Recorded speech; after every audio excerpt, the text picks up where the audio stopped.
Welcome everyone. We'll wait for some time so that everybody successfully logs in. We'll start soon. Thank you.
A warm welcome to all the participants on this webinar of our social stories and schedules.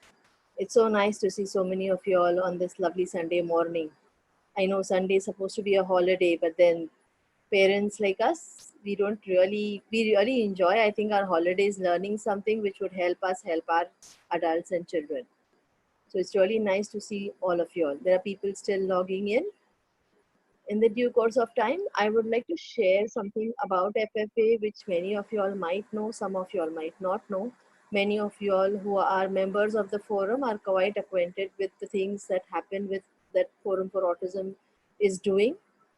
So FFA, Forum for Autism, is a parent support group. It takes me immense pleasure for inviting you all for this webinar. Myself, Darshana Sawant, I am a member of Forum for Autism. Forum for Autism is a parent support group for families for children with autism. It started in 2002. We are almost a 2-decade-old NGO now. The main aims and goals for forming FFA was first and foremost was autism awareness, spreading the awareness of autism so that not only the parents but the caregivers, the people in the society, the neighbors are all aware about the word autism and what are the shortcomings or the power of autism. After that was empowering the parents. And when we were doing this, I think we have so many events that are conducted, these webinars in today's condition where quarantine is, everybody is forced to be at home, we can't have huge gatherings. It's the best example of how we trying to empower our parents while having such webinars. Advocating for the right of person with autism may be government concessions, helping in employment, fight against abuse, academic concessions, and most importantly providing financial assistance. FFA is a vibrant parent body, and I'm so proud to be one amongst them. We have two libraries, one at Kolaba and Vashi, and we have a huge collection of 500 books available for all the parents. Uh, if you'll need to, if you'll need information regarding these libraries, you can always contact Priyanka on the numbers which we provided. We conduct training workshops and seminars. We have a huge database of parents and professionals who are associated with FFA, who are working with us, who are supporting us, help us conduct these workshops, providing sponsorship to unaffording families. And yes, the most important thing is participating in the Mumbai marathons every year. Every year, FFA participates in Mumbai marathons to spread awareness in the Dream Run. And we have our two cause ambassadors, Chef Sanjeev Kapoor and Harsha Bogle, who always shoulder these responsibility with us, be it their workplace or their close associates. They are always in the forefront, spreading the word and even collecting funds for our NGO. These are some of the pictures about the workshops that we had. Recently, we had Developing a Person-Centric Life Plan by Sushma Nagarkar. This is a cultural event at Malad Masti, and look at the vibe. Look, you can see among the pictures, these are all our adults who perform. They gel, they connect on such webinar in these cultural events because they meet each other quite often. You'll see us contacting those new parents or sometimes the passerbys who have children diagnosed with autism, and that's when they get to know about FFA through these events. Yes, this is a parent to parent, Chakrapani, Sangeeta Chakrapani, an amazing speaker, and when she spoke about handhold self-help skills at home. So these are some of the workshops that we had. This was again with augmentative communication by Miss Deepa Bhatnair. So these are some of the events which happened in the year. How do you get connected with FFA? We would love any of you all parents who would like to be actively participating in FFA. You can contact us on these numbers through emails or even through our Facebook account. Well, our coming up webinar again today itself is Caring for the Caregivers, which is going to happen at 3 p.m. to 5 p.m. It is being conducted by Mrs. Parul Kumtha, who is also a member of Forum for Autism, and it is working in associated with ASK, which is an adult support kendra, so which will be happening in the afternoon. We would like to appeal all the parents out over here to spread the word about these webinars which are happening to other parents whom you all know and could be helped. Thank you for spending this lovely Sunday morning with us and attending these webinars. To conduct these webinars, yes, see, we don't charge the parents though, but then what happens is these webinars and everything are on the basis of donation. So we are free for opening for donations. Whoever wants to donate can please go down on United Paint Mumbai and please donate for the cause. And yes, now we begin with our 7th webinar, the series, the 7th one in the month. Wow. It's on Schedules and Social Stories by Miss Banaifer Sitarwala. She's a remedial educator, vice principal at Asmita Learning Center, Mumbai, and also a dear friend of mine. It's been, we've been connected because of Forum, and the funniest moment was we chatted with each other on FFA WhatsApp groups, and we happened to sit beside each other at one of the centers because her and my son were giving exams at the same centers, and that's how we really ended up meeting each other. I please welcome Banaifer Sitarwala. Could you please join us? Hi, Banaifer. Darshana, very nice of you to remember that first meeting that we had. Absolutely. Yes, really. We were sitting back to back and we didn't know that we were chatting with each other on the WhatsApp group. On the same group, exactly. Yes. Yes. So, Yes.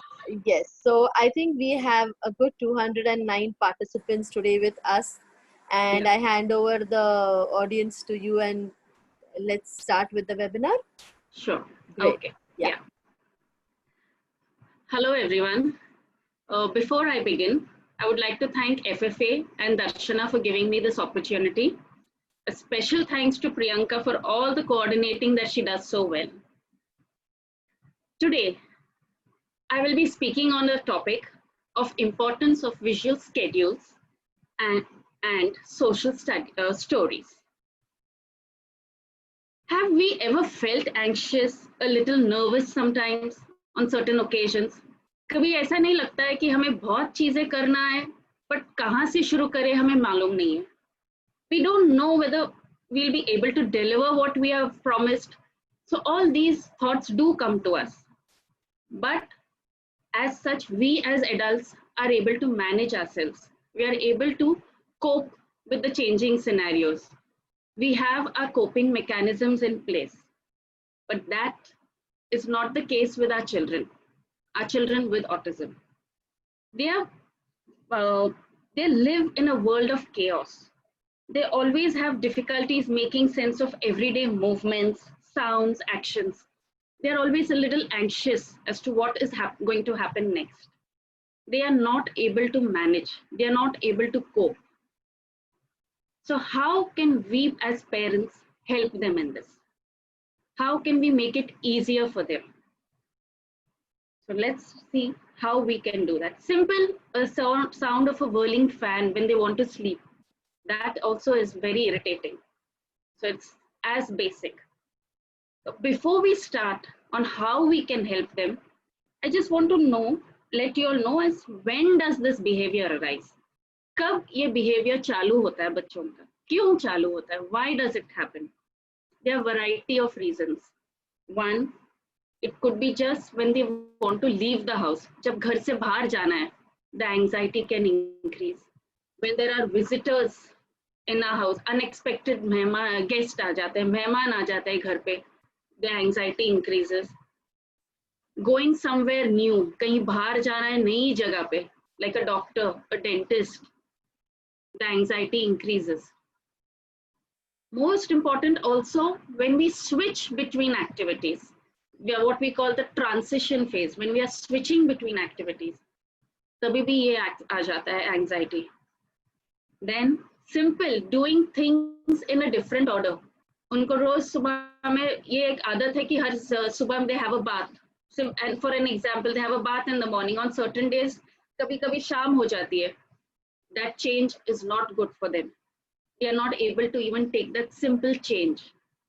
Eating new foods, trying out new foods, that can be. And most important, when an activity gets cancelled. For example, you had promised that we'll go to the park in the evening.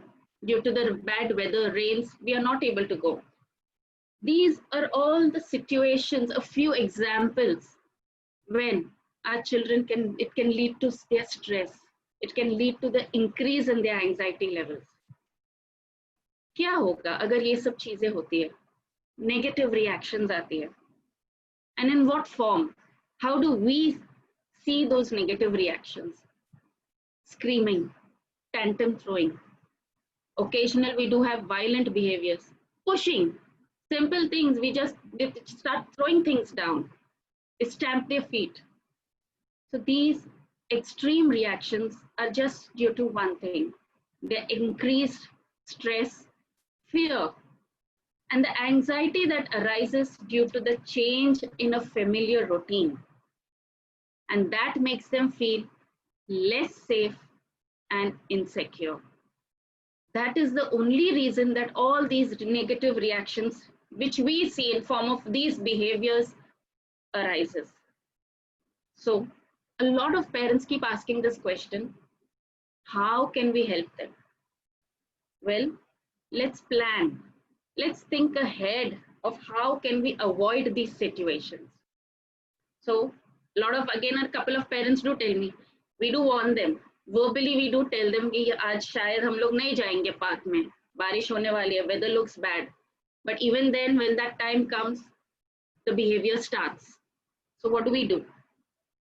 Research has found that children with autism are more responsive when information is presented visually in a step-by-step manner than when it is presented in an auditory manner.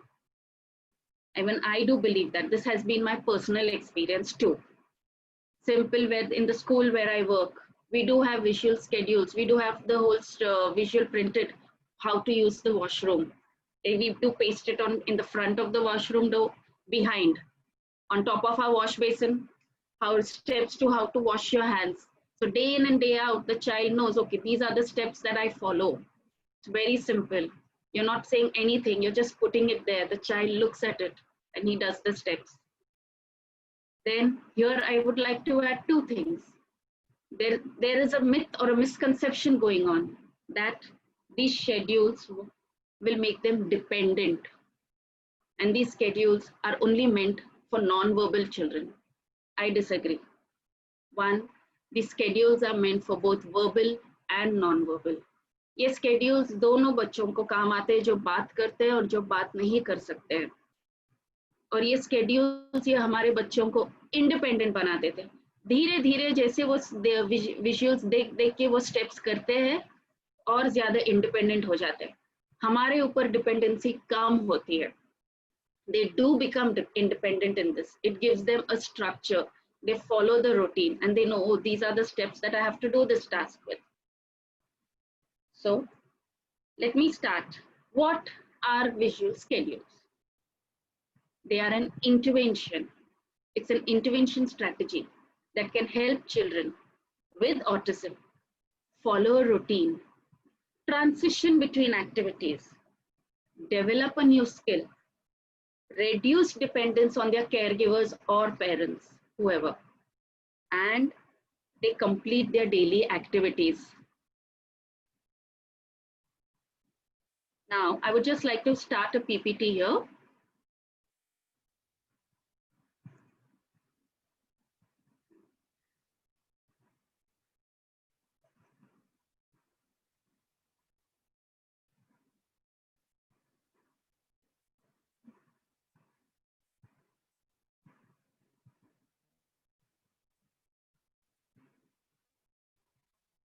So what is a visual schedule?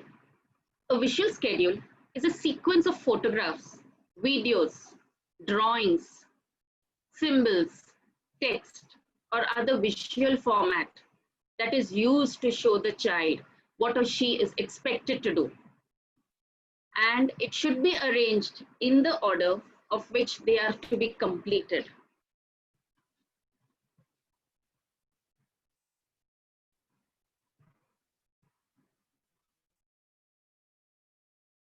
Now, let's look at some points that how we can make, what do we do when we create a visual schedule?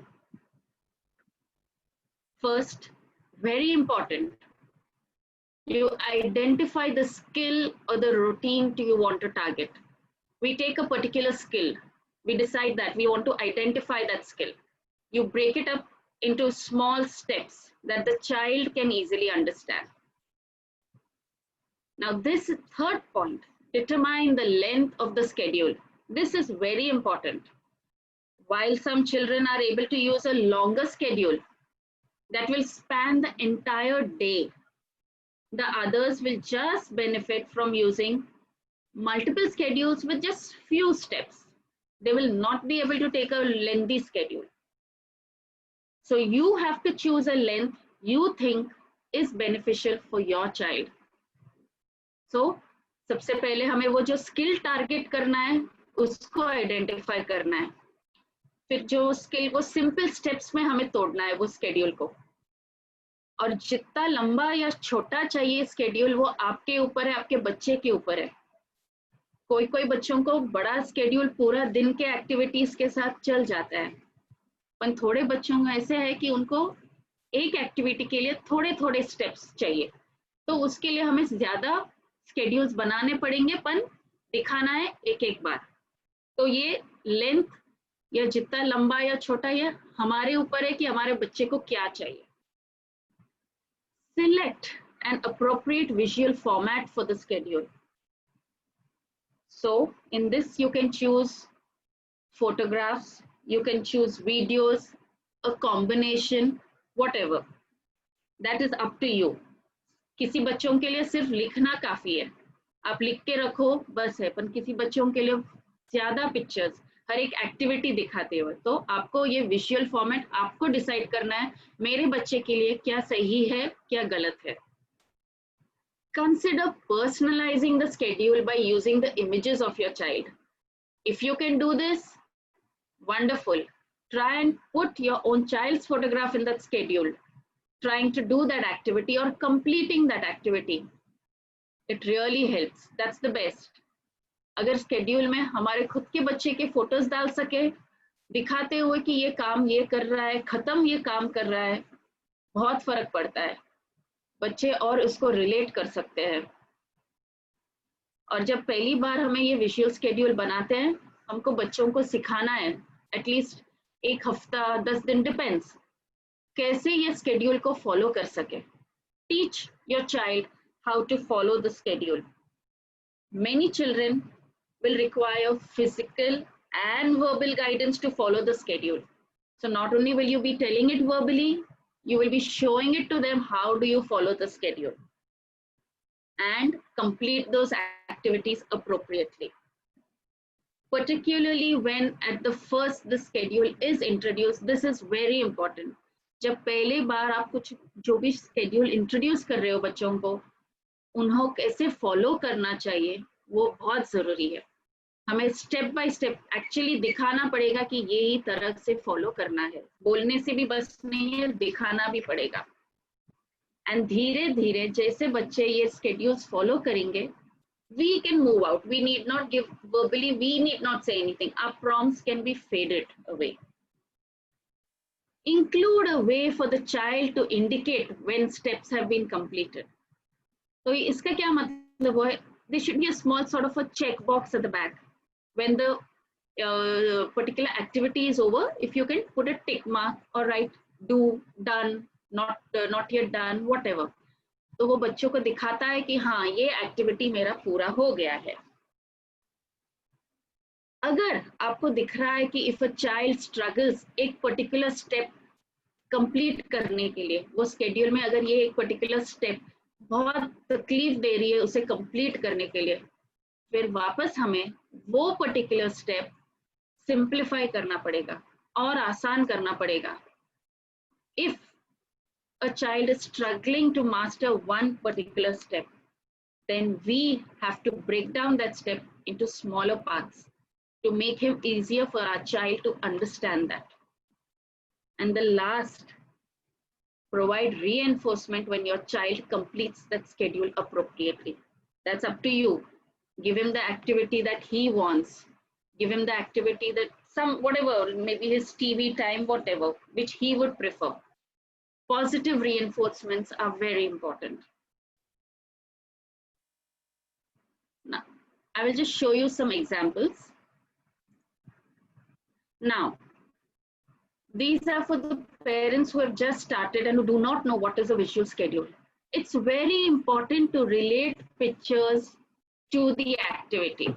Very important. Like your child should be able to understand what this picture denotes. Now, when you show this picture, what do you want the child to do? You want him to go to sleep, to tell him that it is bedtime. So before you make a visual schedule, you will need to tell those to make sure that the child identifies the pictures with the activity. Again, showing a child studying. So what does it mean? This is your homework time, your study time. Now, I'm going to share with you a few examples of a visual schedule. These are the samples which are freely available and few which you can do it for yourself, cater it, personalize it. Now, these are the photos that you get. Okay, you cut them and you pin them up. This is medicine time, nap time, turn the water off, pajamas. This is for a child who uses inhalers. This is lunch, hearing aids. These are all different pictures available for you which you can add in your schedule. Now, this is what I just told you. Now the activity is making the bed. Now look over here, there's a tick box. There's a box put with Velcro. So you attach it. So the child knows I have completed doing this activity. This task is completed. Now I go to the next one. The next one is brush teeth, wash face. Then when I complete the activity, that's when I put a tick mark. So this is how the whole day goes.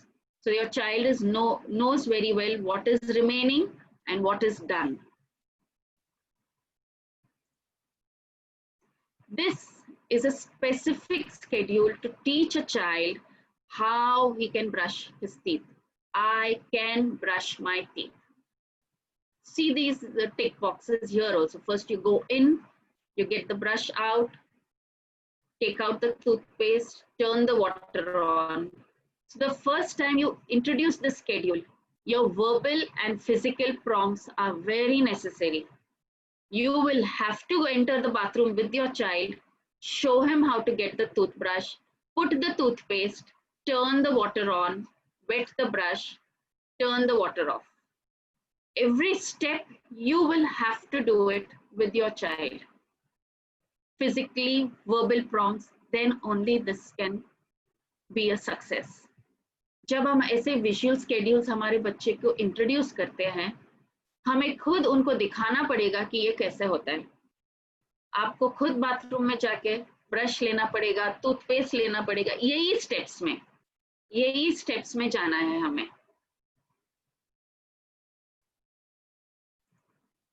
Now someone had asked, because we needed for an online, right now online is the boom. These are what you get for online sessions. These are available also freely. These are certain ground rules which you can keep for our teenagers, our adults who need to have certain ground rules when we are there. So you can stick these pictures next to your computer, laptop, the device that your child will be sitting for online learning.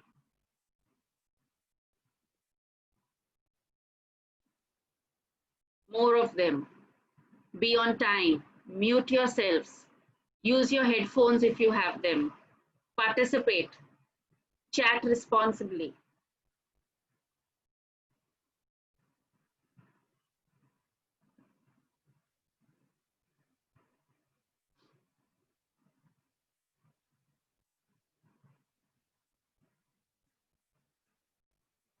Now, a visual schedule can be in whichever format you want.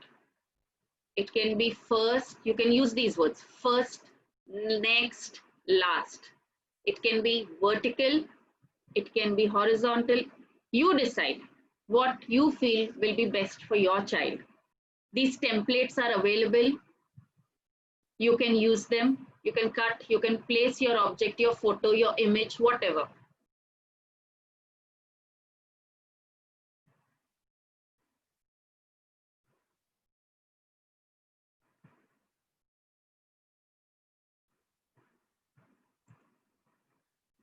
This is another template available.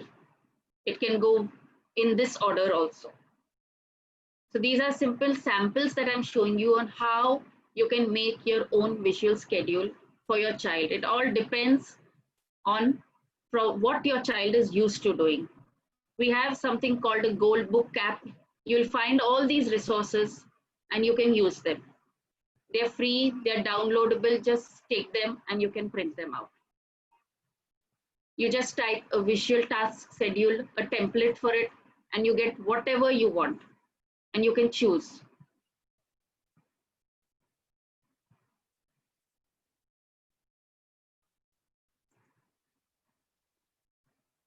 Okay. Now you must be wondering, in this visual schedule, what is this question mark doing here? Now this is something very important that I would like to tell you all. So I'll just come back to this shared slide again. Sometimes changes are unexpected, okay? And we don't have time. Even when we give our children a visual schedule, sometimes something happens that you will need to plan ahead, and our children cannot take that change. If it's simple as going to the doctor, you've prepared the whole visual schedule, but there are too many people there. The waiting time gets long. How are we going to prepare our child for that change? If there is a change that even you and I are not ready for, you and I as parents, we know that this is there, but there are some times that an unexpected change is going to occur. So how are we going to tackle it? The best way to do is prepare your child for a change much before. Once you introduce the visual schedules, your child gets comfortable in performing and watching and going and doing about his task. Let us introduce this. A surprise element. I prefer to use a question mark. There are some who will just put a blank space in the visual schedule. So what does it mean? That even I as a parent don't know what is going to happen at that time. So when your child sees the question mark in the schedule, he will wonder. Then you can tell him, this is something which I don't know what's going to happen. It's going to be a change. So let's be ready for it. Or a blank space. I don't know what's going to happen. I'm going out here, but I don't know what will happen. So your child starts getting used to seeing that blank space in the schedule. कभी कभी ऐसा होता है कि हम पूरा plan करते हैं schedule, बट कुछ चेंज आ जाता है जो हमें मालूम है, हमें मालूम भी नहीं होगा कि ये होने वाला है, पर हम parents we are able to deal with it. पर हमारे बच्चों को ये बहुत सडन चेंज पसंद नहीं है। अगर स्केड्यूल में भी आ गया तो कैसा, हम लोग ने डिसाइड किया था कि हम डॉक्टर के पास फटाफट हो जाएगा और हम निकल जाएंगे, पर नहीं हुआ है, तो उधर भी एंजाइटी हो जाता है। तो how can we have this, how, ये कैसे हमें मास्टर बच्चों को सिखाना है कि कभी कभी चेंज आ सकता है। उसके लिए ये क्वेश्चन मार्क या ब्लैंक स्पेस आपके ऊपर है, आप जो भी चाहिए डाल सकते हैं। मैं ये क्वेश्चन मार्क मैं यूज करती हूँ, तो बच्चों को सोचना पड़े, हाँ ये क्यों डाला है, क्वेश्चन मार्क क्यों आया है। तो I'll tell you. So supposing if your child understands that the warning system for an unexpected change when they are calm is there, they are better able to cope. So what does it mean? When they are calm, when they are in a receptive mood, that time when we show them this question mark, we make them understand what this question mark, this particular blank space is for, then it will be easier for them to deal with it when the actual change or the actual surprise comes. So always teach them this strategy when they are in a receptive and a calm mood. हमें कब सिखाना है ये strategy? जब वो लोग एकदम शांत, एकदम अच्छे मूड में हो बच्चे, तभी हम ये दिखा सकते हैं कि शायद कभी कभी हमारे स्केड्यूल्स में ये क्वेश्चन मार्क आएगा। और फिर हमें करके भी दिखाना है। We have to actually do this. You will have to create. One way is you have to go for an outing, plan an outing, place a question mark on the schedule. And when that time comes for that question mark, you do something very fun. You do something which your child will love. So during that period, do something which your child will love. And you come home and you discuss it with your child. Okay, so now what did we do during that time when that question mark, that blank space was there? We went for an ice cream. We went for something you loved. So the child will be less anxious. Oh, change can be good. It can be something which I like. It can be good for me. So that is important. So for a few occasions, do something which is positive during that question mark period. जब ये बच्चे को सिखाना है कि हमें कैसे ये क्वेश्चन मार्क के लिए कैसे रिएक्शंस दे, आपको एक्चुअली एक आउटिंग प्लान करना पड़ेगा। कुछ भी आपके ऊपर है, मैं सिर्फ आउटिंग बोल रही हूँ क्योंकि वैसा मैंने किया था। एक आउटिंग प्लान करो, प्लेस वो क्वेश्चन मार्क प्लेस कर दो, और जब वो टाइम आएगा वो क्वेश्चन मार्क वो टाइम पे क्या करना है, तभी कुछ अच्छा करो। गो फॉर आइसक्रीम और मैकडोनल्ड्स, जो भी है आपके ऊपर है, आपके बच्चे के ऊपर। Show him some tab time, show him some TV time, जो भी है। तभी और फिर घर आके या बाद में जब हो जाएगा, ये विजुअल स्केड्यूल लेना और बच्चे के साथ बात करना है। Every time talk to your child, keep talking, और बताना है कि देखो जब ये क्वेश्चन मार्क आया था हमने क्या किया, that is the time we had something good, कुछ मजा किया है। वी हैड योर आइसक्रीम, आपने टीवी देखा है, आपका जो एक्टिविटी किया है। So the child feels less anxious. बच्चे को तसल्ली होती है कि ठीक है बाबा, ये क्वेश्चन मार्क या ब्लैंक स्पेस कुछ अजीब चीज नहीं है, अच्छी चीज भी हो सकती है वो टाइम में। That is very important. You are bringing their anxiety level down. Once this is mastered, once you feel, oh, okay, we've done a couple of good things when a question mark has happened, do something which he will not like also. Go for an outing without the question mark on the schedule. Okay? Make an unplanned diversion, which he may not like it, or it is not so this. Come home and discuss it with him and tell him, let's see, it wasn't in my hands, we had to go there and we had to do this. So when you come back, you put that question mark or that blank space in the schedule. He's able to understand again, okay, this time the question mark was not something which I liked, but I have to cope with it. So this is how you show him that question mark or a blank space relates either to something positive and something negative. I'll go back to my PPT and I'll tell you.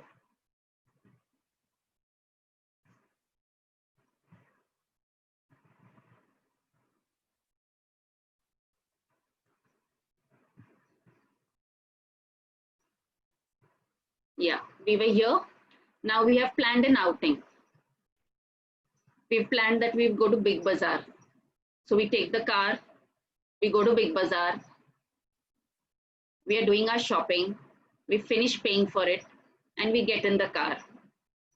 Now here, when the question mark happens, when there is a question mark, either you can do something good, like go out for McDonald's, go out for an ice cream, go out to a restaurant to eat, or maybe your older sibling, younger sibling needs to go somewhere else to buy certain things. So that is the time you come home and you discuss this question mark. See, it was a positive or a negative, that depends. But this is how we use this question mark. This is how the child adapts to change and brings about, he is, to a certain extent, it does help. The anxiety is lessened. The fear of the unknown is lessened.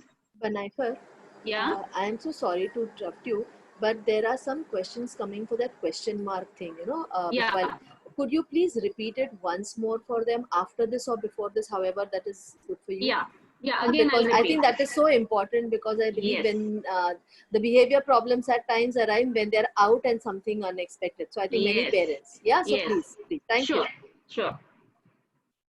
So this is how you teach your child that there is an unexpected change, there will be a diversion from the schedule, and you will return back. Every time this may not happen, every time we may go to Big Bazaar, we may finish it. Sometimes Big Bazaar, we find everything we want. Maybe next we may have to go on certain occasions to a Star Mall, whatever. So this is very important. And now again, I shall repeat this, is how do we add, how do we make our child be ready for an unexpected change?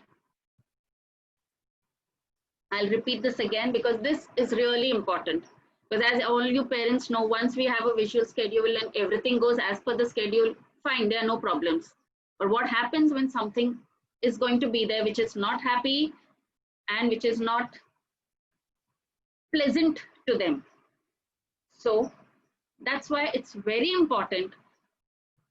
That is why it is very important that we introduce this question mark when the child is calm and in an absolutely receptive mood. It cannot be a surprise to our children. It cannot be a surprise.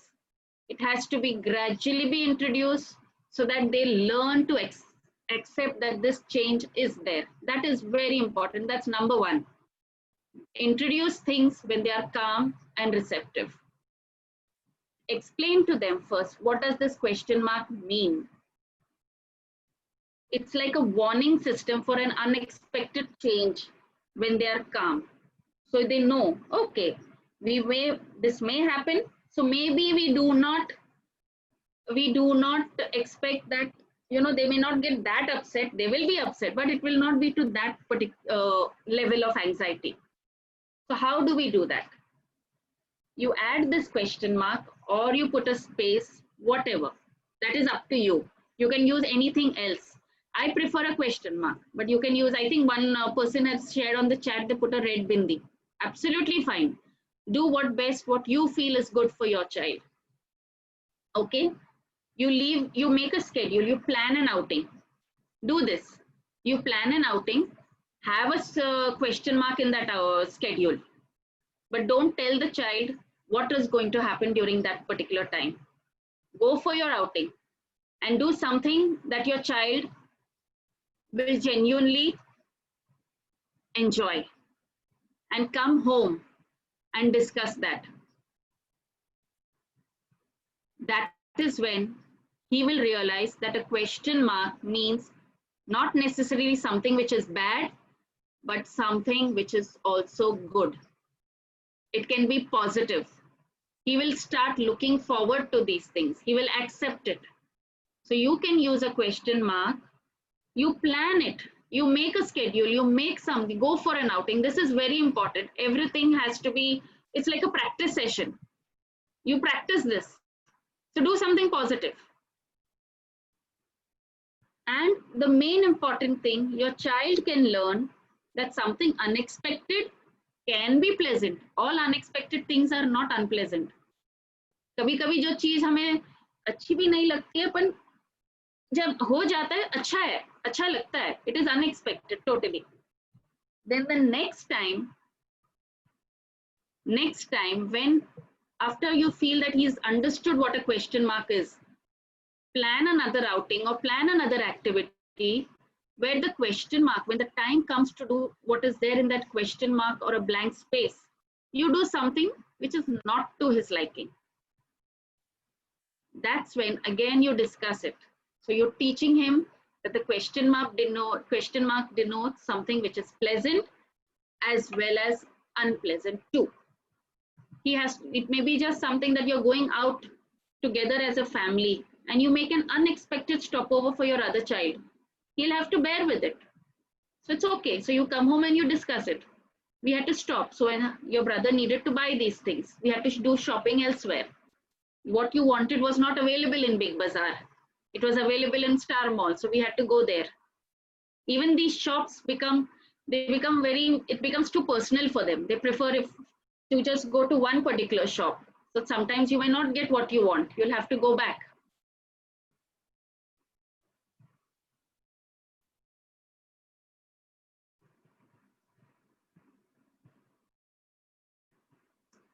It's simple as this.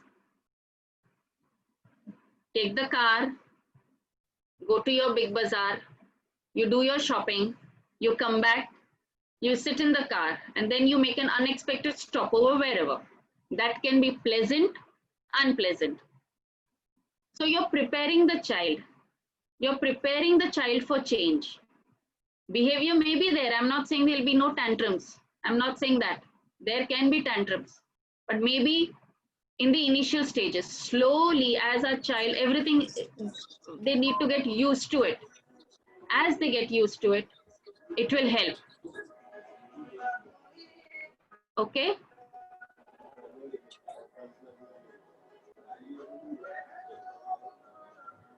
Now, what are the advantages of a visual strategies? What are the advantages? We help them in establishing and maintaining attention. We give information in a form that the child can understand and interpret. Okay? So you're giving them information that they can understand and they can interpret. Most important, you're clarifying your verbal information. So whatever you're saying verbally, you're also showing it visually. Go to sleep, we are going to Big Bazaar. You're showing it. Yeah, this is our car. This is how we are going to Big Bazaar. So every time, if possible, if you can put pictures which your child can relate to, it will help immensely. And this is the best way to teach concepts. Concepts such as a sequencing, whatever, a cause and an effect. So it will be a very nice and a concrete way to teach that. You're giving them a particular structure to understand and accept the change. Very, very nice to support a transition between activities. It improves the understanding and participation. And most importantly, it minimizes behavioral problems. It may not totally remove the problem, but yes, we can minimize it. With the help of visual schedules, we can minimize it. And most important,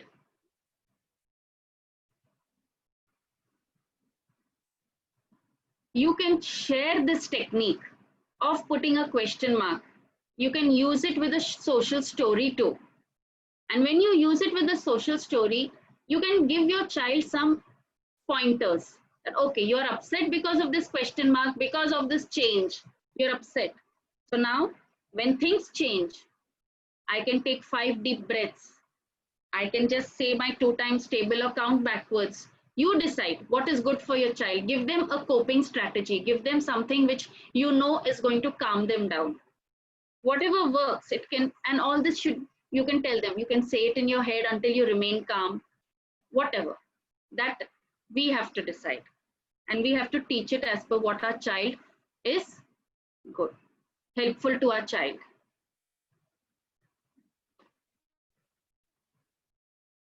Now, the next thing what I would like to go to is social stories. Okay. Darshana, can I move ahead? I was just thinking, yeah, we will move ahead and we'll take the question answers once we're finished with the whole thing. Yeah, Right? So sure. then we will, there are some people who wanted to see certain, there's one parent who wanted to repeat your Zoom, the Zoom channel, the Zoom Slide. schedule. Okay. Yeah. So if you just could recap that and then we move ahead. Okay, so I'll show this Because it's the need of the PowerPoint time. once more. Yes, Yeah, yes. yeah, sure.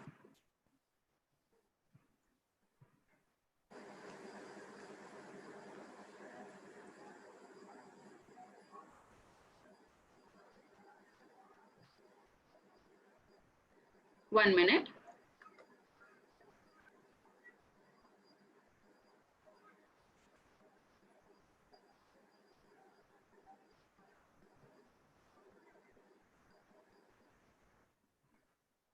Mm,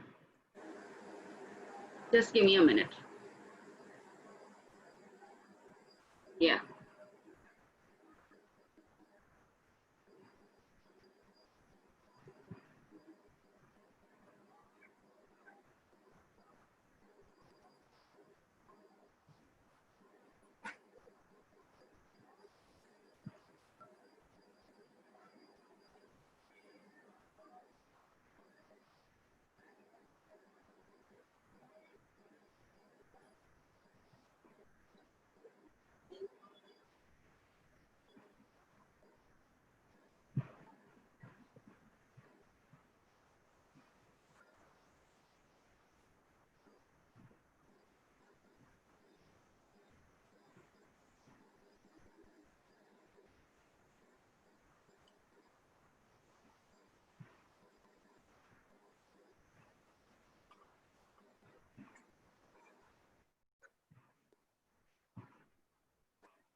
This particular visual strategy where you can put a tick mark is very effective in the initial stages for a child to understand when an activity has to be done and when it can be completed, when it is completed.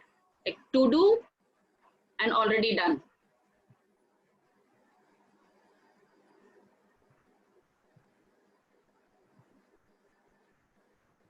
This is targeting a particular skill where you yourself will have to physically and verbally help them to do it in the beginning stages.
I wanted to request all the parents, could you please put the answer questions that you're posting on the chat into the question answer section, please? Thank you.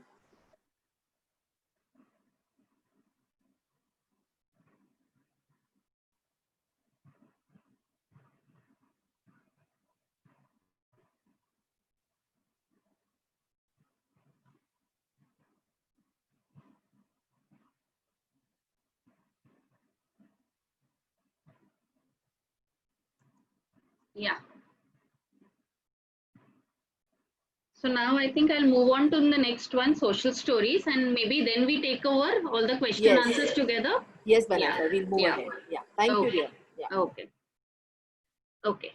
Now this was visual schedules, but with the help of visual schedules, social stories together also do help our children, and they come as to what's going to happen in terms your child can understand. They're a good way to let your child know. So by providing information about what might happen in a particular situation and giving them some guidelines for behavior, you increase the structure in their life. So basically, what are social stories? You're going to take a particular skill, particular behavior. You're going to tell them that in this particular situation, this will may or may not happen, and what is expected out of you. That is what you're going to tell them. What is expected out of you? What is the expected behavior that we want from you? So by doing this, you decrease their anxiety levels. By showing them this, we decrease the anxiety level, which is that is the most important thing for all of us. So when you create or you use a social story, we ourselves can understand how a child with autism perceives different situations. It helps us understand them better when we read them a social story and we realize their reactions to it. You can make a simple social story of going to the doctor. You can again use words, words, only pictures, all depending on what your child is going to understand. Leave the house, arriving at the doctor, taking the blood pressure, sitting on the chair, all that. And always end the story on a positive note. It gives a nice touch. When the appointment is finished, I get to go to play to the park. So try and have a positive note in the end of a social story. By letting your child know what to expect, you're cutting down on the surprises. So if you let your child know that this is what I expect out of you, the surprise factor is less, and you're going to reassure your child that yes, it is going to be a positive experience.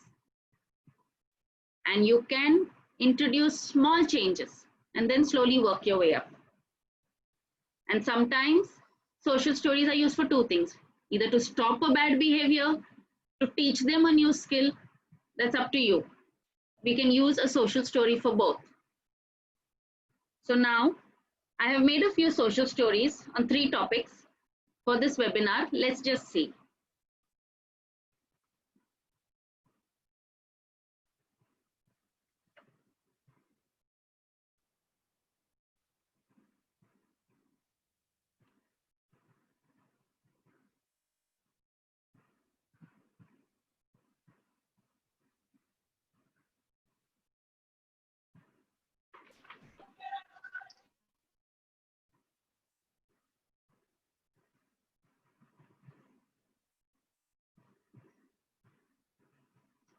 Now, the most important step, how do we write a social story?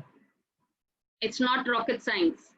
We parents can easily do it, catering to our child, subject it to our child. Keep our child in front and you can easily make one. There is nothing big to it. We just need to understand our child. And most important, for a social story, you need to keep the goal ahead. What is the goal you want to achieve? You keep that goal. Consider the purpose of that social story. And then we gather all the information that we can about that, especially if it's a situation that you want to describe in your social story. You first learn about it. You gather what are the information, the positives, the negative, everything about that, and tailor the text. Most important, use the language that your child can understand. You must use the language that he or she is comfortable in. जब हमें ये social story बनाना है, बहुत आसान है. सबसे पहले हमें ये सोशल स्टोरी किस वजह के लिए बना रहे, क्या गोल है इसका, क्या पर्पस है, वो सबसे पहले हमें याद रखना है. ठीक है, मुझे सिखाना है मेरे बच्चों को ग्रीटिंग कैसे करने का है, वो मुझे मेरा गोल है, तो ठीक है, उसके ऊपर हम एक सोशल स्टोरी क्रिएट करते हैं. और फिर वो सिचुएशन के ऊपर जितना भी हमें इंफॉर्मेशन मिलता है, हमें जाके ढूंढ के वो लेके आना है और वो तैयार करना है, वो इंफॉर्मेशन लेके. और जो वर्ड्स यूज करते हैं, बहुत ही सिंपल, हमें कुछ बड़े बड़े वर्ड्स नहीं चाहिए, सिंपल वर्ड्स. हमारे बच्चे जो समझ सके, अगर कोई पढ़ता है तो और ज्यादा है, very good. If they are able to read the words, then all the more that you use the words that they are comfortable in. और सबसे ज्यादा क्या है, a social story needs to have a title. The title, the introduction, the body and conclusion. So, title, a little bit introduction of what it is, the body and conclusion. And you must use patient and supportive language. Patient and supportive language. Language is very important. जो words हमें use करना है वो story में बहुत ज़्यादा important है. उसके साथ अगर we use related pictures, जो पिक्चर्स उस पर्टिकुलर सिचुएशन के साथ अगर कनेक्ट होते हैं वही यूज करेंगे तो बहुत फर्क पड़ेगा. एंड अगर चाहिए बना सकते हो तो अपने खुद के बच्चे की फोटोज यूज करो, और ज्यादा इफेक्टिव होता है. So picture the goal, gather the information, very important, use supportive language and use related pictures और use your own child's picture. Now, I have made this social story for Anu. She's 12 years old, has the tendency of hitting her friends when she's angry. She's a child with autism. So, she does get angry, and when she gets angry, she just hits. So right now, this social story is to tackle this situation, this behavior. So this is how we shall start.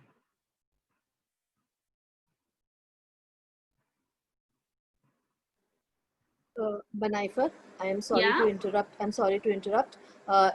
Is it possible for you to use headphones when because I think a couple of parents are saying that you're not audible at times. Okay. Though you're audible to me and to many other parents, but there are many who are saying so. So it will be just better. Okay. If Yeah, it's just not give me a minute. inconvenient. No, Yeah, no, yeah. it's not. Absolutely. Okay. Thank you, dear.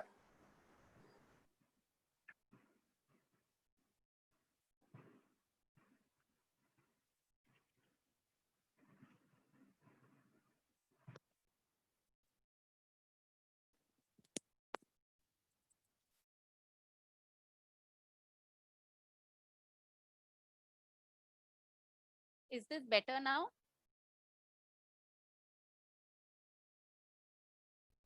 There are many who are saying that you're audible, but then there are many who are saying you're not. So I think we'll just go with the flow and let's see how it works. Thank you, dear. Fine, fine. So this is how we start a social story, the title. It all depends on what is the subject. So you give a little bit of introduction. You use words that they are able to read or they are able to understand. I like to play with my friends.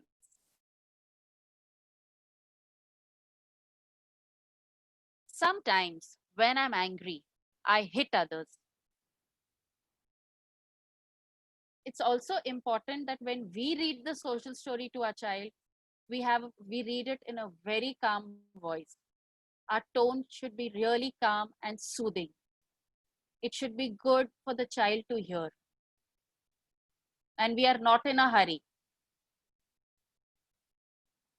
Tell them the consequence of that behavior. It makes them sad if I hit. So, yeah, if I hit, my friends are going to be sad. That is the consequence of it. When I feel like hitting, I need to stop. So if I get the feel that I want to hit someone, I need to stop.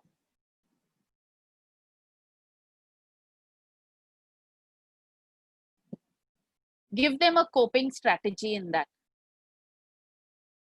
I can breathe slowly and count from 1 to 10, say a nursery rhyme or sing a song. Here you'll have to add whatever you feel is good for your child.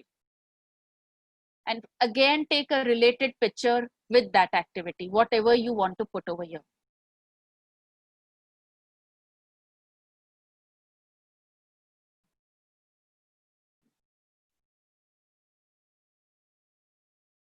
I need to remember hitting my friends will make them sad. They may not want to be friends with me anymore. Again, you're telling them that if you're going to hit your friend, yes, they're going to be hurt. And for all you know, they may not be friends. So again, just gently remind them what will happen if if I'm going to hit my friend.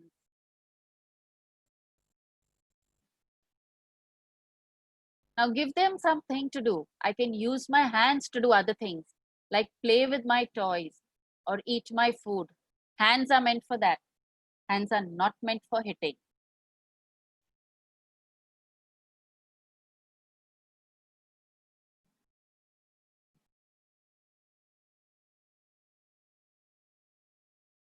Yeah, but not for hitting. So keep stressing on the fact that yes, you're not supposed to hit. Hands are not for hitting.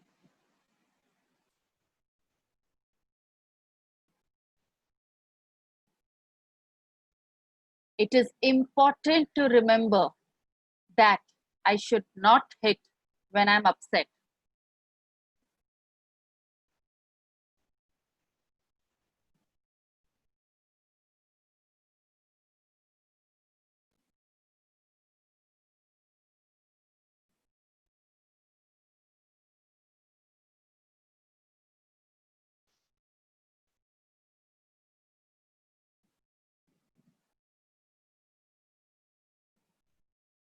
So this was one social story that I did for a particular tackle a particular behavior. So that is for no, hands are not for hitting. You do get a lot of pictorial books, whatever. So you can either buy them or you can make one for yourself. It's very simple.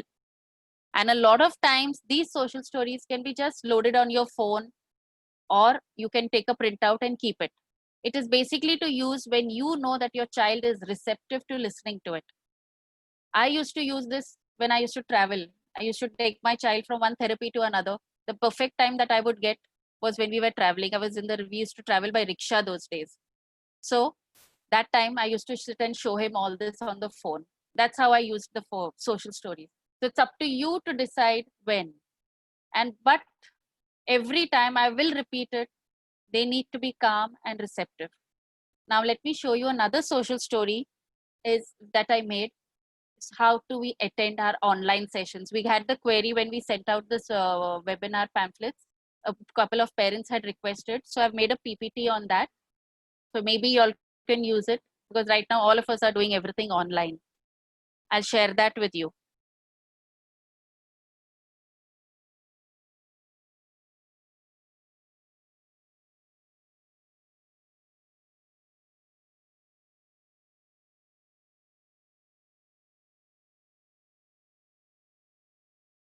So you can start with, I will sit for my online classes.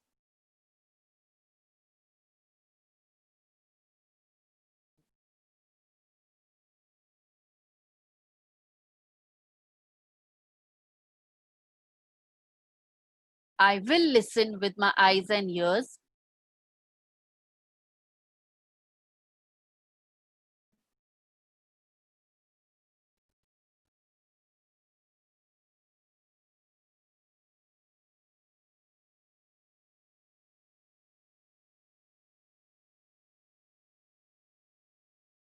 It's time for my peers to study as well. They need to know that all their friends are doing this, all their classmates are doing it. So sometimes it can be in group sessions also. Sometimes we do take them one-to-one in our schools, but they need to know that everyone is doing it as well. It's not just them. It's time for my peers to study as well.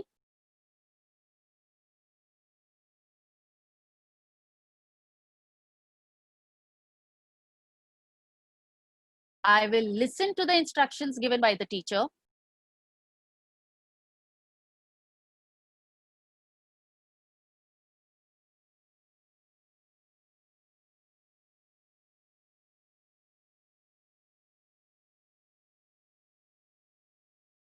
I will ask my mom for help. Here you can add mom, whoever is going to be there. You can add that.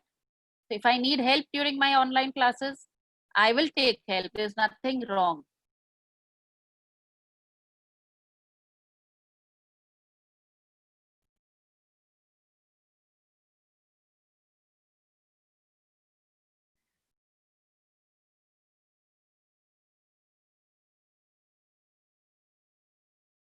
I will wait for my teacher to say bye.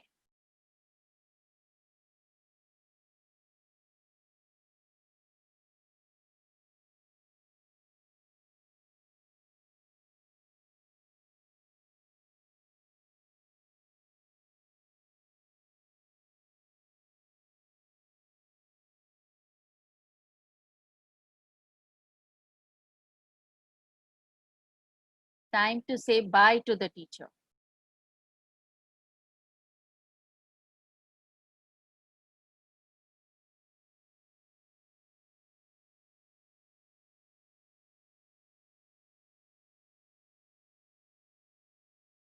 I will make my parents happy by sitting for my online sessions. You can use the word Zoom, whatever the platform that you all are using. You can again replace the words with what they are comfortable in. Many are just comfortable using the word Zoom, so you can just say that.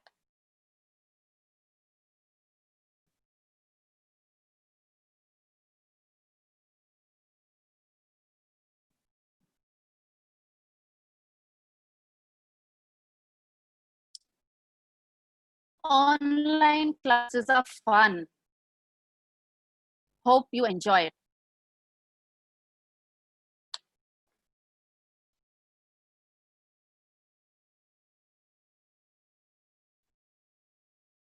You're ending it on a positive note.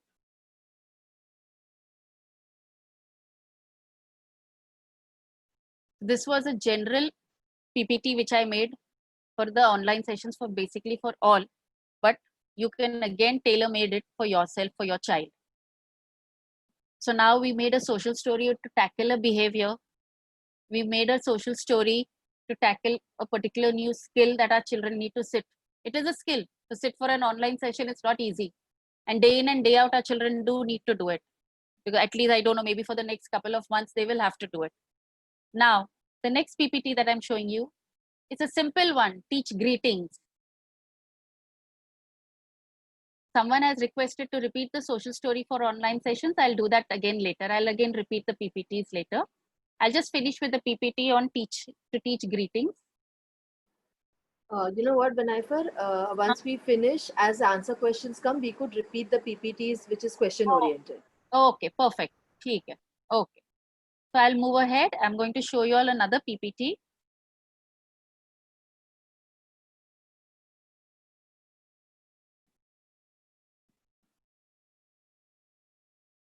Just 1 minute. Huh?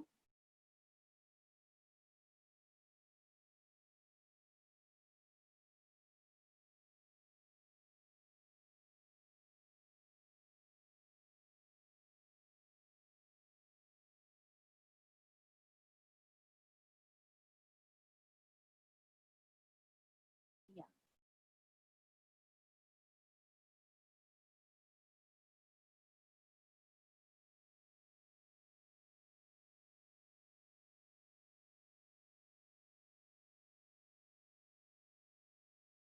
This story is to teach Anu how to greet people. Basically, greetings. You tell them greetings. There are many ways to greet people.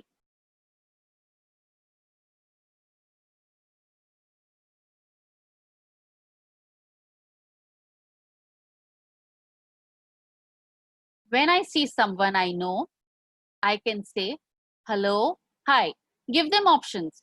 Use your own words. Use you in our Parsis we do say Saibji, whatever. So you can put that too. This is what I've just taken general. So depending on whatever your child is comfortable, use something simple and what they can relate to. So when I see someone I know, I can say hello or hi. So let's say that, let's stress that yes, if you know someone, you can greet them. Sometimes they may stop and talk to me. Every time we just can't say a hi and move on. That person will also stop and talk. So it's okay. Let us talk.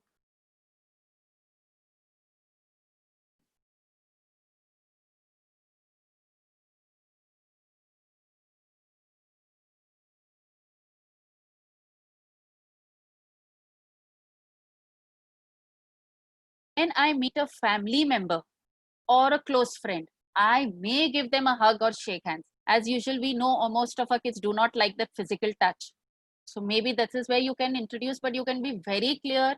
It is only for a family member or a close friend. May give them a hug or shake hands. It's okay.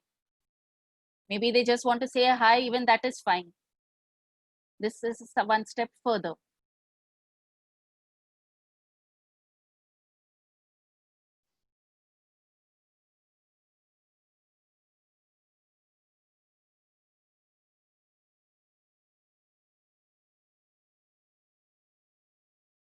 Greeting people is a nice thing to do. So you're ending it again on a positive note. It's very simple, very simple. We are not doing anything elaborate.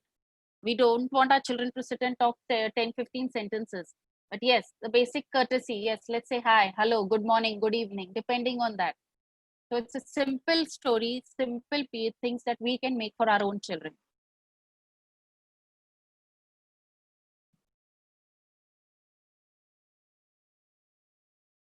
Now, most important, how do we use a social story? You will read the story to the child in a place with few distractions. So read it out to your child in a particular place where there are few distractions and you know your child is just listening to you. Explain the importance of it. Why do we need to read it and why are we doing this also? Why is it important? That is very important to our children. Why do we need to do this? Read the story once or twice. And here it's very important, model the behavior, especially when we are teaching greetings. Teach them how to say hello. It's not just a face with a stern facing hello. How do we put a smile? Hello, how are you? Show them, model that behavior. It is really effective. Give them that in a voice annotation. Hello, and be very calm. Be very calm and composed when you're reading it. And try and create a schedule where you read the story at that time and in that same manner. So try and put this in their schedule. Reading of a social story. Name that social story what you want. Put it in their schedule. And please, every time we read the social story, we read it in that same manner. We are not reading for the sake of reading. It is very important.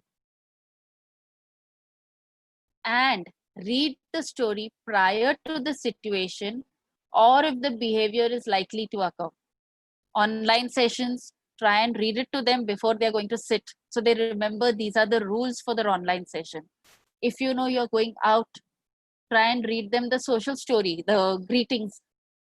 You know she or he gets anxious when they go to school and they are going to hit someone if they get anxious, if they get angry.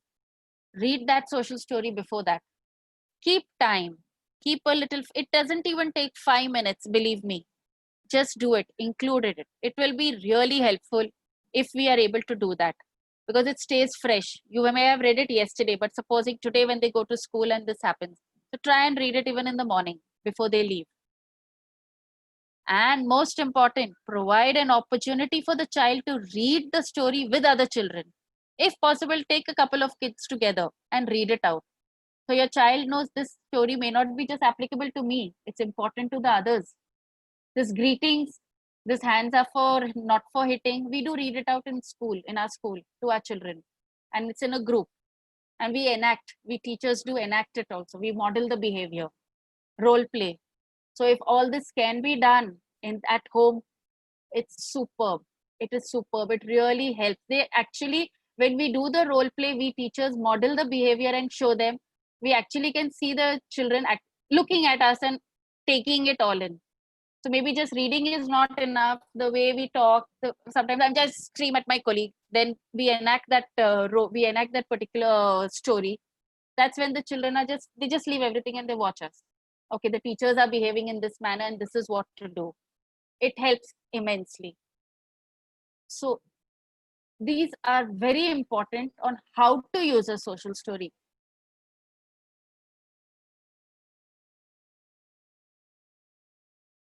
In the end, all I can say is social stories were designed to teach our children how to manage a behavior in a given situation, any situation. So these stories, how do they do it? They describe where the activity will take place, when will it occur, what will happen, and who will participate, and why should our child behave in a given manner. So yes, these stories do describe in the social, in the online session. So what are we describing in the story? That this activity will take place online. When will it occur? The timetable is given to the children. So this is the time your online sessions will take place. What is going to happen during the online session? Who all are going to participate in that session? Your teachers, your peers, maybe your mom, your dad will sit next to you, your sibling will sit next to you. And why is it important that you behave in a particular given manner? So by providing this information about what might happen in a particular situation and some guidelines that we give for that behavior, we increase their structure in their life and we reduce the anxiety. Ultimately, all this boils down to reducing their anxiety levels. Whatever we've done today, it is just ways and means of reducing the anxiety levels. And majority of our behaviors, majority of the meltdowns are due to the anxiety. So if you tackle the cause of it, our behaviors problems also do minimize. So these are very important. By providing information for what will happen in that situation, you give the guidelines and you increase their structure.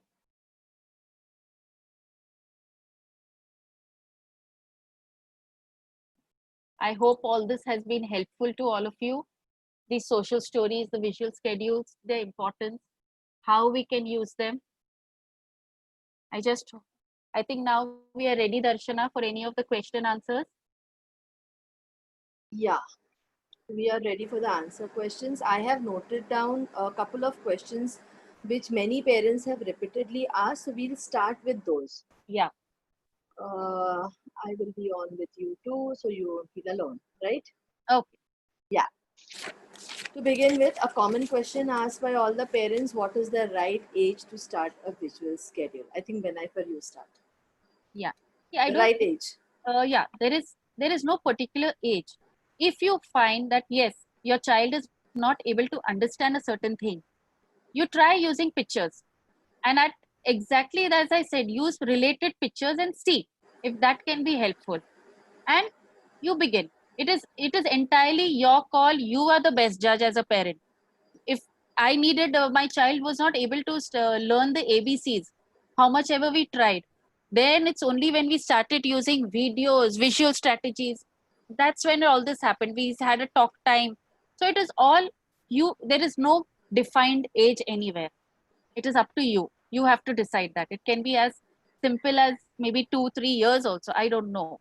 There is no age. At least that's what I think. What do you say, Darshan? Absolutely right. I was going to say the same thing. There's no age. I think maximum is don't show the child the whole schedule when he's young. Yes. Just one picture at a time and just label one word for that picture, not even a sentence. Yes. Like imagine if it's a glass of water, just call it water. Imagine it's a picture of a boy drinking water, just say drinking. Don't even say water. Yes. Because the child should understand what's happening in the picture. So we are not trying to teach the child, and here even the communication begins, right? So Yes. we are not only helping the child with schedule understanding, but even communication. Yes. Okay. Uh, uh, how do I start? Again, I think we have almost covered that. We go picture Yes. by picture. 6 years old child has can we introduce emotions and feelings through visual schedules, Danaifa? Yes, we can. We can. We do have pictures that you get, and you can introduce the emotions for a 6-year-old child. Simple emotions: happy, sad, simple ones. Don't go into integrate by giving surprise, excited. No, use simple words: happy, sad, and angry. Start with the basic emotions, and then you can move on. And I think where the question mark part comes, so you can even say ki with the question mark, I got an ice cream, I am happy. So Yes. your question mark is helping him to accept the unwanted challenges, which made him happy because he didn't expect it to be a happy or a sad thing. So emotions get attached over there. Absolutely. How to make a child understand about a schedule when the child is hyperactive? Yes. You want me to take this? Yeah, take it.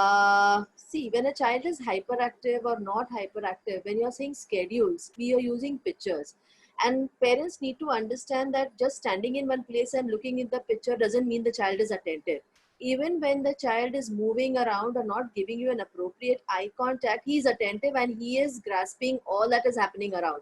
So not only the pictures or the visual schedules that you're putting up have to be appropriate, even parents who are behaving around them have to be appropriately reacting and behaving to situations because they're grasping from that too, Yes. right? Right. Right. Do how do I know if a schedule is working? Like imagine if a parent has started working with a schedule, how does a parent understand that the child is getting on the schedule or following the schedule? What are See, the signs to understand it? the signs are basically the anxiety levels. You will just understand it by that. The anxiety levels will be far reduced. He will be much more better prepared. Once he sees the visual schedule, he'll be better prepared. The stimming that happens for our children, all those behaviors will reduce. Then you will know that yes, that it is working. You will see the reduction in the behavior. I would like to add over here, basically imagine if you're making a simple schedule for a daily routine like brushing teeth or something. So as a ritual, we say, okay, you start using the schedule and the child and prompt the child initially. Gradually stop prompting the child or just try to act out that you've forgotten. And if the child starts showing you ki, this is what needs to be done, I think that's also a sign that the child is, I think that's what you and I Yeah. did, right? Yes. We Yes. started a pattern and suddenly we act out, ki, I've forgotten what is to be done. And the child will start pulling your hand towards that activity. So these Yeah. are the signs basically. And another thing I'll add, in my school, we have a visual schedule how to wash hands. And a non-verbal child, it was kept for him.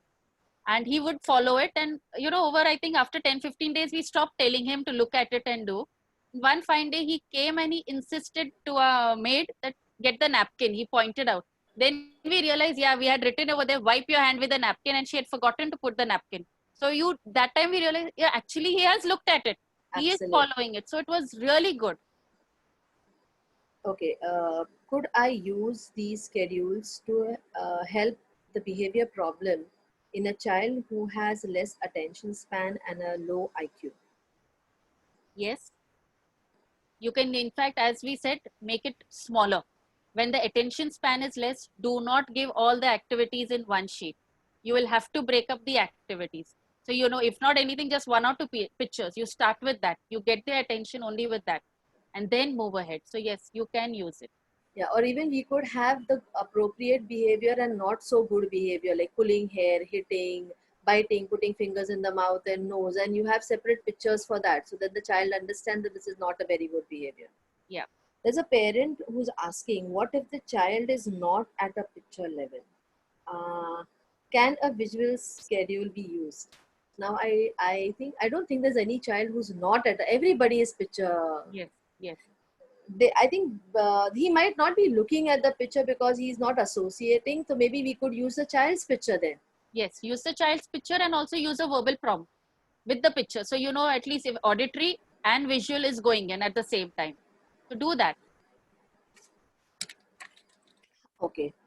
How many schedules we expect a child to follow in a day, and how to avoid too many? You will first have to decide for which activities you need to create a visual schedule. And believe me, after a point, once the pattern is set in place, slowly these things you can fade away. You realize that yes, the child has caught on that visual schedule can move out and you can introduce for something else. So the number, it again depends on you, on the child and you. What do you say, Darshana? Yeah, agreed, completely agreed. So there are, like, I think basically have short-term goals, small goals, one goal at a time. Like Yeah. I can't, like even as adults, we don't end up having so many schedules for a day. So Yeah. I don't think I think parents should stop looking at their children as autistic children, but just as children. Only thing that you need to keep schedules for them just to keep them focused and composed, and they know what's going to happen. Yeah. Like even you and I would prefer that, right? Yeah. Imagine if I start throwing things at you, even I and you will get hassled. It's So I think exactly, it's, yeah, yeah. It's very true how we have our IEPs in school. We are not targeting everything. We are picking up the thing which needs to be targeted the most. So we just take two skills at a time. So exactly that you do. You target what you want to change and then start with that. yeah. And I think we'll be in a havoc if we don't have an IEP in place, Yes. right? So then we Yeah. also need schedules and yeah. Yes. Okay. How do we need to share a visual schedule for the whole day previously every morning? What do you expect? How do you introduce a visual schedule? Like, do you do it every day or just do it one day before, like the morning schedule? No, you will show it one day before and also you'll keep it ready in a place where the child can see when he's got up. We usually stick it maybe in his room on the cupboard, whatever, and you verbally tell him even in the morning. Now, one night before also, you will plan out the next day before he goes to sleep. You can tell the child that this is what we are doing. You can show the visual schedule and also in the morning when he gets up. So it reinforces. Yeah. Yeah. Um, okay. Children see people as objects, even therapies as objects. Am I audible? Am I audible? Yeah. Yeah. Children see people as objects, Yeah. therapies also as objects. How do we teach them that they are not objects and start associating with them? Through visuals, I think through social stories we could do it, right, Through Banita? social stories. Yes, this is where social stories help a lot. Nowadays, you get a lot of videos on YouTube. You can even download them and show that also. But I think if a child is very young, I think it is okay for the child to understand people as objects and gradually understand that they are human beings who are a part of my life, right? Yes, yes. Because that's a learning process Learning for them. process. So I Absolutely. think the mother, father, and apple is at the same level at that time, where we are labeling and showing and teaching them Yes, things, yes. right? Yeah. Okay. There's a parent who wants to know that we have visual schedules for holidays separately. Do we plan the schedule? Should a caregiver plan the schedule, or should the child plan it, or should both sit together and plan it? If your child is capable and you feel, then both together can plan it out, because ultimately it is you who will decide whether that is good or bad. But yeah, if your child is at that age, definitely include him in the planning. As they grow big, we can include them. Absolutely. In fact, I think gradually we make them plan things for us, Yes, right? yes. Yeah. Okay. And very important and an interesting question, even I believe you will like it now. A parent has asked if for a non-verbal child, a small kid, can showing pictures reduce his motivation to speak? No. No. Right. Absolutely no. That's why I said this is such a common question. And parents have this, I think, wrong conception that they will not speak if they use visuals. No, no, no. And please don't think that they will speak. Ultimately, again, I'm repeating, this just helps them to reduce their anxiety levels. And when that is reduced, you see how they perform. They will definitely perform better. So this is no, it will not. Yeah, I would like to take it ahead from here by saying, you know what, for this parent specifically, the child is nonverbal as of now. That doesn't mean that he is not trying to communicate. And when, as we communicate, we visualize things, right? You and I, when we communicate, our brain is also forming pictures about things that we communicate. So these pictures is helping your nonverbal child to, he's hearing to sounds and he's also creating images for those sounds. which is Yes, further going to association. enhance his communication and verbal skills both. So please don't Yes. stop, because this question comes so many times, that is my non-verbal child never going to speak if he's going to be on a communication board or going to use any other augmentative mode. So please don't, it enhances. Okay, before sharing visual schedules, does a child has to know what the picture means?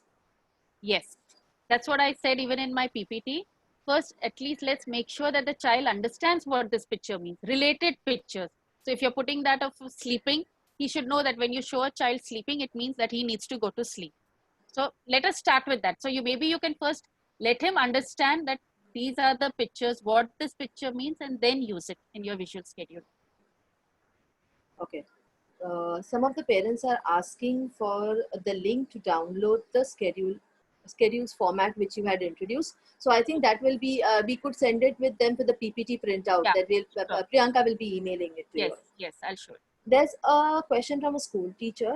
She's a teacher who works with children in an inclusive classroom with differently abled children with autism also. How the schoolwork, how does it work at school, like managing classroom behavior, how to use it in the school scenario? She wants to know about social stories and visual schedules also. Okay. So a separate visual schedule can be kept for that child for the classroom.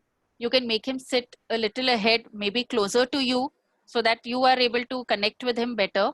And social stories can be created.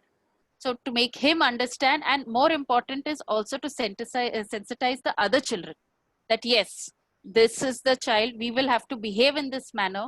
And more, and I think when my son was there in a so-called inclusive normal setup, it was very helpful to have a buddy system. So if you can identify one child who's sensitive, who can be a good buddy, girl, boy, whatever, it helps a lot. It helps a lot, and that will ease out the pressure. You can make them sit next to each other, and it will really help. You can try out these strategies. Yeah, I completely agree. The buddy which even works. I think back down years we didn't have a shadow teacher that much in the common. Yes, So I think that's what like keep it helps. But the best thing also could be the social stories and visuals which the teacher is using could be introduced by the parent. The same thing could be introduced by the parent yes, at home also. And it's so yes. nice to be hearing from a teacher like this who's coming out to our platform and trying to ask questions. It's I so really like it. nice. Yeah, so it's such a whole situation. Like, see, we are Yeah, not just yes, parents but even teachers who are out here. Lovely teacher to be followed by. And I think yeah. she's been there in a couple of our webinars too, if I'm not wrong. It was Okay, nice of you to think of our children also. Believe me, we have very few like that outside. absolutely, Really thankful. absolutely, yes. Um, okay, another important thing. Benaifer, when mentioning, you said that visual clues are always available in all the situations. So when can I use one? When he's in a receptive mode, or how do I go about? Like the parent believes that the cues are there in the surroundings also. So how does she direct the child towards those cues? So should the child be in a receptive mode? If preferable, yes, in a receptive mood, then it definitely stays together. It stays for a longer time. And then slowly, maybe even when he is in a bad mood, that time also, if she can use the same thing, it's okay. But beginning, it has to be in a receptive mood. Yeah, but then I remember when I used to do it with my kid, I remember I would take pictures at those times, something which I found very applicable, and he was not in a very receptive mood. And then Okay. I would try to, once we were home and I found him in a receptive mode, I would take him down, like, see, remember we were doing this and we suddenly noticed this. So it is to happen so many times that he had noticed it, but didn't give that much of attention. So Okay. next time he would, so taking pictures of those situations and then introducing, so Yes. that helps the child to even focus on things which he needs to focus on. Correct. Correct. Okay. Do we need to have schedules for everyday activities or only for those activities, like for ADLs? Should a parent have schedules for ADLs only or for anything and everything? Again, I think that as we've said, you will have to decide what skill you want to target at that particular time, and don't have too many schedules around your place. It confuses the child. Identify a couple of them and keep it only for them. Once that skill is achieved, move on to the next one. Yeah, and I think schedule works everywhere. Like Yes. for me, I can't live without one. Like, so I Yes. need to have what's, especially in today's scenario, I need to know what's going to happen for tomorrow's breakfast, lunch, and dinner. So I am more focusing on my other work, right, Vinayfar? Absolutely, So absolutely. are we not scheduled ourselves? Yeah. Yeah. So parents, I think it helps to calm myself down and focus on my work, which is also important, where I know my tomorrow's schedule is in place and I know what's going to be Yeah, cooking. So it's absolutely. just that. Okay, the concept of time. How can a concept of time be taught through schedules? Because at times I remember your pictures were also giving time, like getting up time. We used to put the time. So how Yeah. do we go about it? The child is not acquainted with the time concept. How do I use it if the time is there? See, basically, first we'll have to first teach the child the concept of before and after. So I think you can start with what you do when you get up in the morning. What do? You go to the washroom, you go to the have a bath, then you have your breakfast. So you list out the activities and use before and after. Once you do that, once the child is comfortable using the concept of, oh, before having a bath, I need to brush my teeth, whatever. Once that concept is in mind, then slowly start introducing the time, and you keep a alarm, keep a digital clock. This is the time we get up. You keep it on the schedule. Don't keep an ordinary clock, keep a digital one, and show them. Keep an alarm. Slowly introduce time. Start by the hour. Don't go into half an hour, minutes. We just start by the hour, and then we go in more intricate. And the Anything best, yeah, and I think I remember when I was doing this with Varun, I used a digital clock. So I yes. used to have a digital clock. So every time it said 7.15, he really need not know what that 7:15 meant, but because the digital clock showed 7:15, he knew he had to do it, because our children are so inclined to numbers. Yeah. So I think that activity happens pretty fast. So and then he realized, then that shifting from the digital to analog became easier. Why? Because he's already started following the time concept. So I Yes. think the parent could do that. My son, he's uh, 20. We still follow the digital. It's okay. I'm not going to sit. yeah, Yeah, it's absolutely okay. it's absolutely Yeah. okay. Yeah. So Yeah. it's okay. Just a second. I think this. Oh, I lost the teacher. The teacher just replied, and I wanted to share her name because it's so overwhelming and nice Yeah. to. Yeah. Okay. The question coming up is visual schedules for yes and no. Like the child is having difficulty answering, or maybe a very young child, maybe. So if the child has to answer yes or a no, can I use visual schedules? I think visual. What kind of visual schedule? How do you go about it?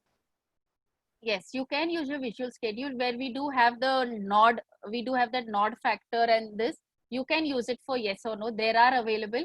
I think I can do a little more research on that and maybe we can send it to them. But yes, you can use a visual schedule for answer yes or no. Okay. Or you can Uh, put a tick or a cross and teach them that yeah, this or is even yes, cross is no.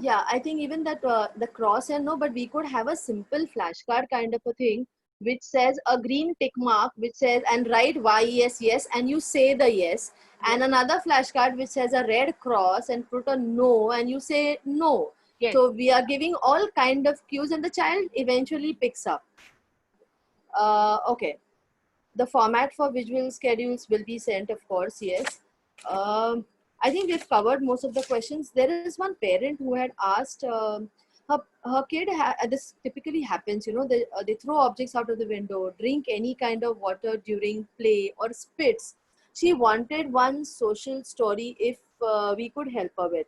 Now, I'll tell you, this is the FFA strength. I contacted another FFA parent, Samruddhi, and I told her if she could just pen down a social story for this. So Benefit, I can't send it to you, so I'll just read it out. yeah, Sorry for sure. this, parents. I'm reading it out. Samruddhi, thank you, dear. This is a social story for a child who simply ends up drinking any water during playtime. So, and we could use pictures here. Yes, When I am thirsty, I drink the water from the bottle. Now, parent needs to label the bottle of drinking water, maybe his water bottle. The picture of his water bottle could be introduced over here.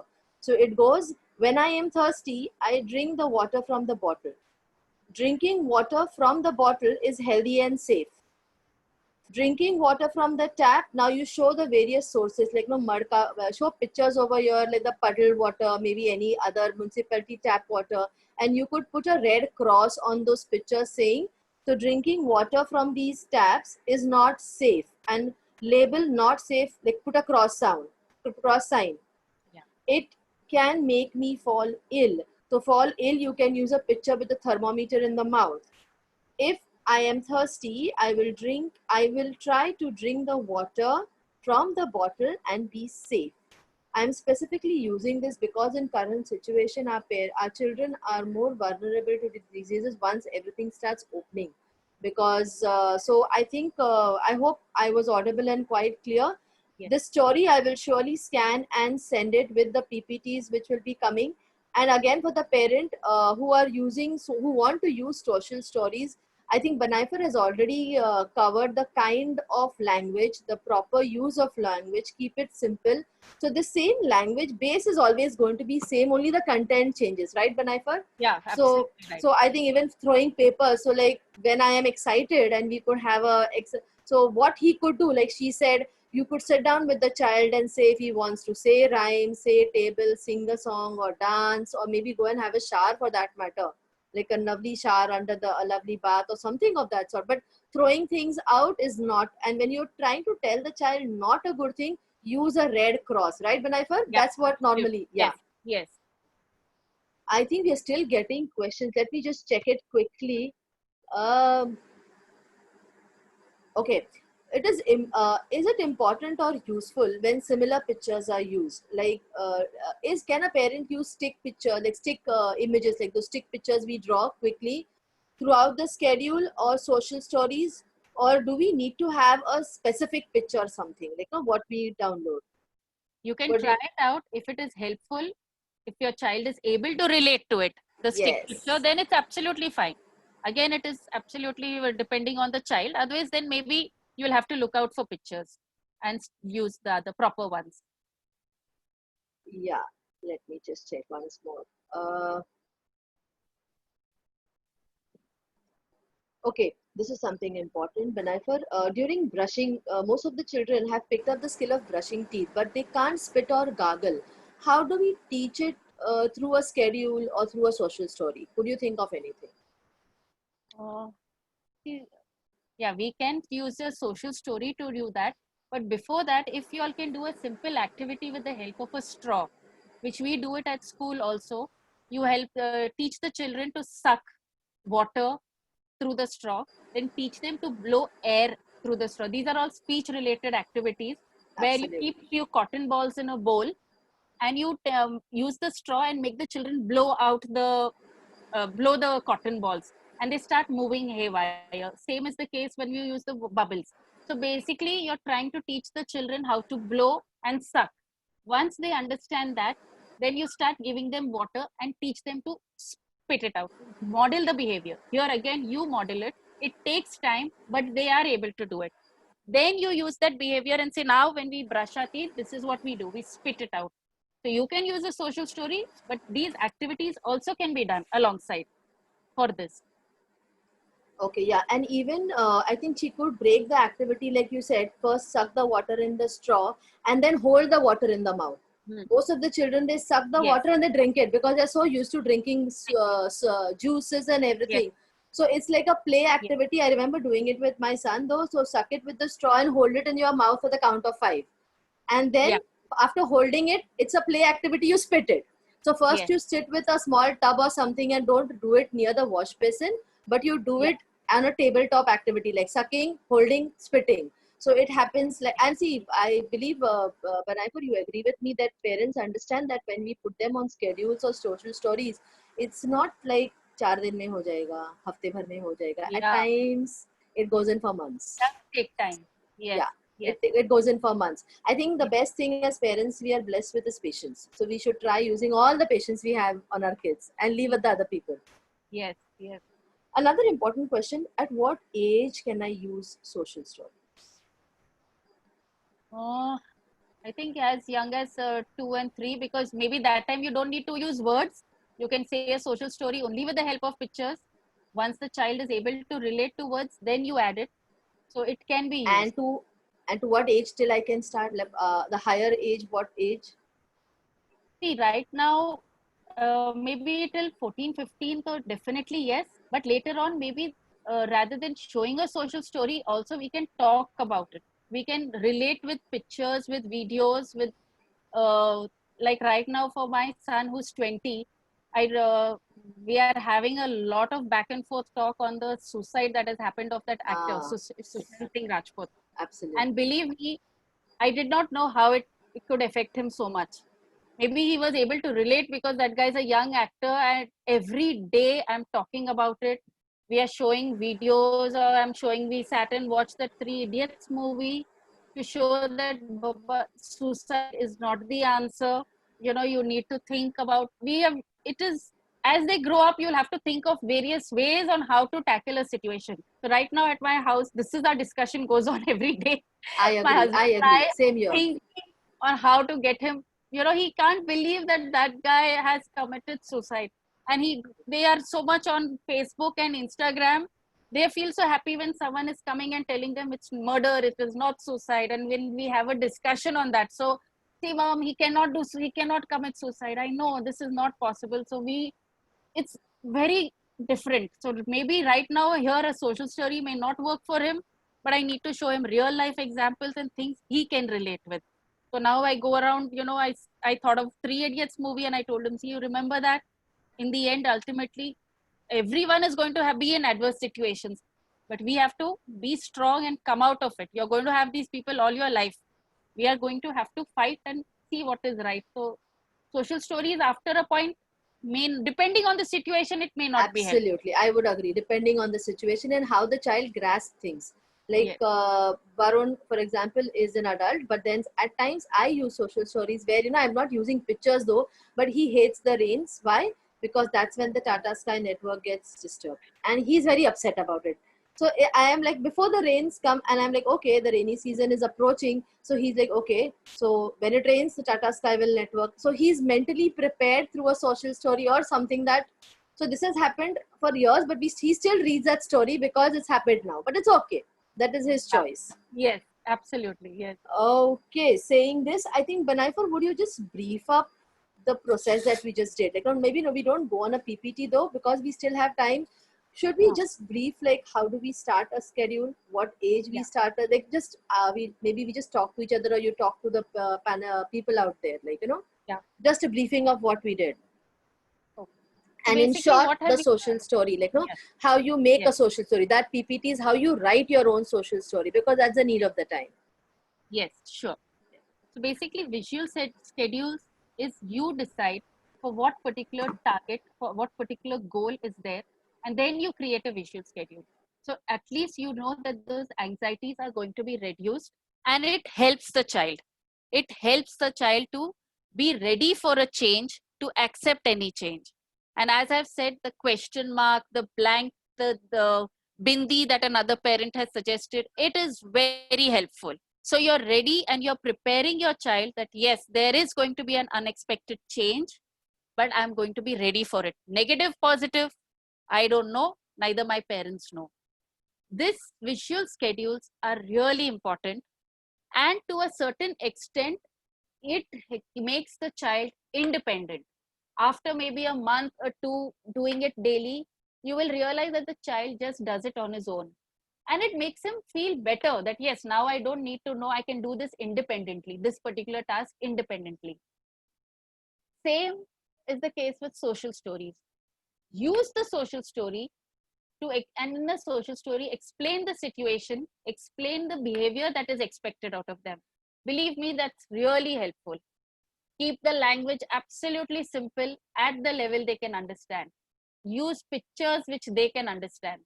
Some kids will love cartoons, some will like prefer images of children actually doing that activity. That again, it's for you to decide how do we do about it, and use that social story for that situation. It will be very helpful. And also, most important, I think, as I've covered, is you try and read the social story with other children in a classroom setup, role play model. You know, we have particular just 1 hour sessions where I am supposedly sick in the hospital, and my colleague has to come and ask me how I am. So we teach the children what questions can you ask if someone is sick. That is how we do it, role play.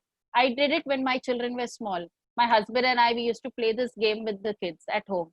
So it's not necessary this has to happen in a classroom setup, this can happen even at home. our Saturday, Sundays were filled with that. So you're teaching them to brace for such situations. Even negative, good, how do we behave in a party? If someone has invited you for birthday party, what do we do? So modeling the behavior, use of language is very important in a social story. Yeah, I think anything else anybody else wants? Banai, a question: how to teach what is good and what is a bad habit using visual schedules? Mm, I think that again with pictures, what is good, and again, it's the consequence of that habit. So if you show the consequence that yes, see, hitting is a bad habit. This is what will happen. So what is it going to make you? It's going to make you sad. So is that good? No. So maybe you can start with that. Again with pictures and then move on to words.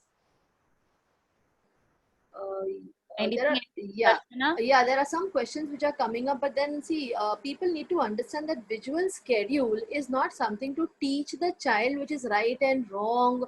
It's helping the child to be in control about his life, in being prepared as to what is going to happen next. For example, you and I get up in the morning 6 o'clock. I know that I have to go to work at 9 o'clock. Then I know this is our schedule. Yes. At times our children, what we do is, we just assume that they don't understand things, hold their hand and start taking them around and say they're behaving bad or they're not behaving appropriate. So if you tell the child before in hand what they can expect in the whole day thing, like maybe we have to go for your sessions today to so and so place, and after session we need to go to the grocery shop because mama needs to buy some grains. Post that they're going to take a rickshaw. So this is a schedule. So helping the child to know how the day is going to go, or maybe helping a schedule could help the child as to how to complete an activity, maybe a small ADL about brushing, having a bath, changing clothes, going to school. These are how the schedules are going to work. Social stories, I believe, will help you with the behavior aspect, like how Banaifer has already explained to us, right? So parents first needed to understand what a schedule is. Yeah. Is online learning causes any behavioral, oh, again, this question is inappropriate for this, but I think we'll be soon covering all these questions. Parents, there are a couple of questions which are not related to today's topic, so I have not covered so many of it. Yeah, I and Banaifer is in a position to answer it, but the time is not specific for that. We are having webinars which are going to focus on these topics. So be tuned in with FFA webpage or the FFA Facebook, and you will be. So I think we have covered ample of information regarding schedules, regarding social stories, how to write a social story, what kind of a language has to be there in a social story. Thank you, Banaifer.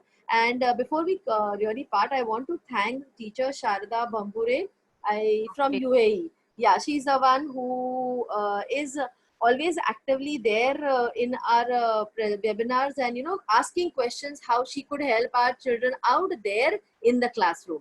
And Thank I wish you really inspire other teachers too, Sharada. Thank you. Thank you. Yeah. Thank you. And importantly, last but not the least, parents, the PPTs which Banaifer has shown will be sent to you through emails by Priyanka. Secondly, Banaifer is also very open on putting the recording of this today's session. It will be on FFA's YouTube link, which also will be sent to you, or you can get it on YouTube. Right, Banaifer? Yeah, sure. And if you want anything specific from Banaifer, you can contact Priyanka for FFA, and she will help you to get in touch with, because I believe Asmita School is also doing an amazing job, especially for those people who are following the NIOS setup. Yes. So thank you, Banaifer, and thank you all the 204 parents who have patiently waited with us. Yes. I know, Yes. listening to us. Yes. I believe we have been very, we have been to our level best, tried to solve all your queries to the best of our knowledge, both of us. And thanks, Samruddhi, for just helping us with the social story. Yes. Because Thank you. thank you, Samruddhi. So, okay, parents, we take your leave. Bye. Bye. Bye. Bye. See you soon. Thank you. Let's Bye. meet up. See you. Yeah. Bye. Thank you. Bye. Bye. Thank you, parents. Thank you very much for spending this Sunday with us, and have a good day. And happy Father's Day to all the awesome fathers Yeah. out over there. Happy Father's Day. Thank you. Yes. Happy Father's Bye. Day. Bye. Thank Bye. you. Thank you.